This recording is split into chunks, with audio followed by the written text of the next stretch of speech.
Hi class, I wanted to talk to you about our technique chart this week. First, when you pull up the assignment, you're going to see technique chart assignment. What you need to do is actually click on this purple link right here, technique chart. It's going to show you this over here. Now, the first thing you're going to see is chart 1 type and chart 2 type. This is looking for either fixed or variable KVP charts. How you tell the difference is look at the chart and see if the KVP is actually changing or not. These are the KVP over here. Is it changing? Is it changing over here? One is KVP and one is mass. So you can tell the difference. Okay, next.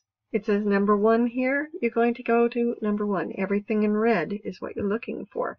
Here's number 2, number 3, and so forth. So the answers to these questions will be filled in on this piece of paper over here. Finally, I wanted to share with you about calipers. Calipers are an X-ray tech's best friend. You will become better if you use them.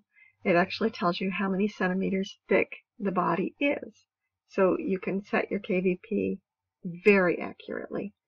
Of course, there are some disease processes that interfere with this, as you know from additive and destructive processes. And some tissue is going to be really dense, like a bodybuilder, football player kind of guy is going to have a whole different kind of density in his shoulder than somebody who, is 70 years old and heavy set and sedentary. Okay, use your calipers. Now you know how to do the technique chart. Meet you in the discussion boards.